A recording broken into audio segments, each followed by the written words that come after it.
This project will benefit kids in the South. Given what they do, Do you see many murals in the South End? No, but I wish there were. what could they do with another, say, $50,000? Something that will have a positive impact for that year. Do that.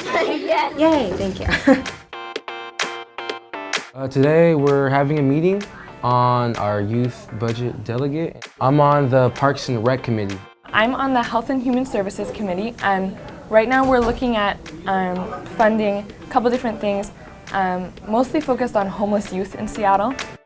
So we have $700,000 to spend on things that the city needs or that would be beneficial to people, less fortunate people in Seattle, specifically youths. Participatory budgeting is a new program. Youth all throughout the city get to think of ideas and pitch proposals and ultimately vote and determine how they spend this money.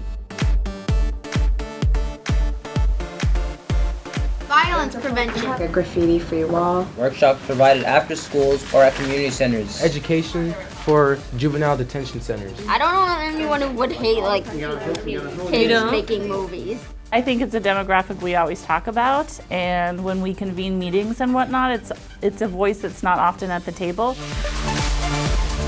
That group, that demographic, 18 to 24, they're most impacted by a lot of policies that we do. A sound studio can give classes and job training for youth in media and design fields.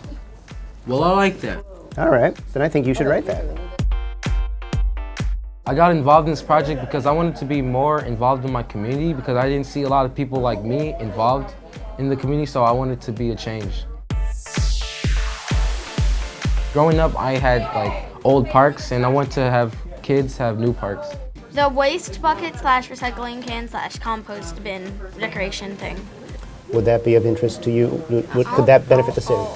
I think it's important because the kids hardly ever get a voice in this kind of thing, and I think it's really important that the kids actually get a say in what's going on in our city and how to spend this money.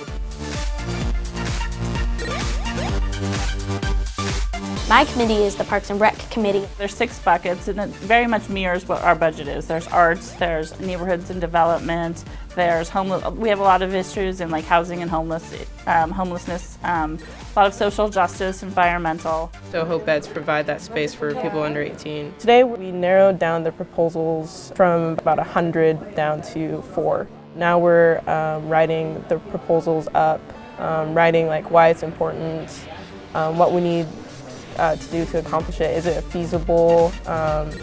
And then later in the couple weeks, we'll get feedback from the city.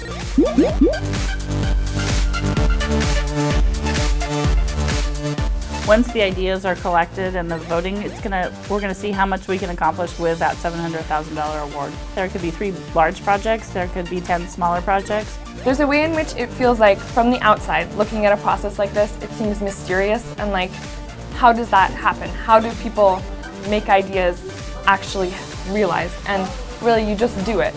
You just kind of do it, and I feel like that's a lot of what I'm getting. You want something to happen, you just have to do it. This is the first year they're doing it, and I think it's a really good idea.